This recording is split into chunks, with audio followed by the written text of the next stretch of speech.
Hello everyone! So welcome back to my channel, and if you are new to my channel, please consider to subscribe and click the notification bell para ma-notify kayo every time na mag-upload ako ng aking mga new upload video.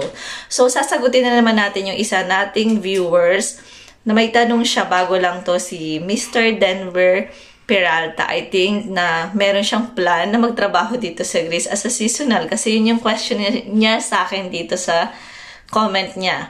So, sabi niya, Madam, pag seasonal job ka lang po ba sa Greece, pinapauwi ba ng bansa pag natapos na yung seasonal job?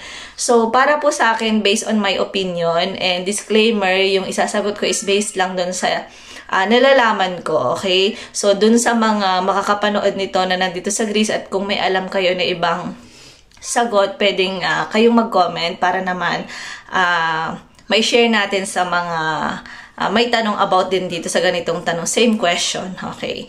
So, yun.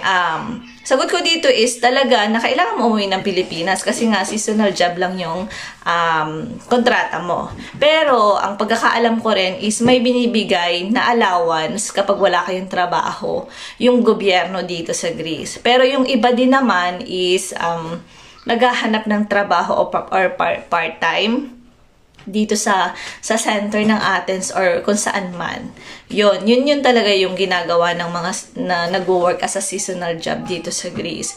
Pagkatapos ng yung tinatawag na seasonal is syempre yung mga nagtatrabaho lang kapag summer. And then kapag winter kasi, yung mga hotel is normally nagsasara dito.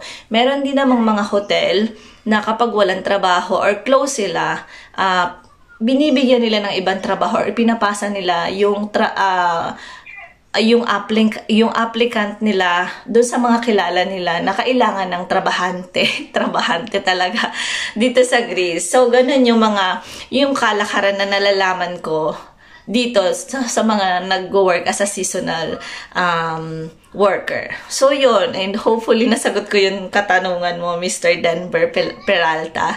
Yun lang yung alam ko, okay? So yun, thank you very much sa panunood, and hopefully nakatulong sa iyo yung sagot ko na to. So yun lang guys, thank you for watching, and I have Facebook account din kung gusto niyo akong i-add para kung may mga tanong kayo, i-add niyo ako sa Marie Chris Brioso. Yun yung aking personal account. So, yun. Thank you guys for watching. Bye!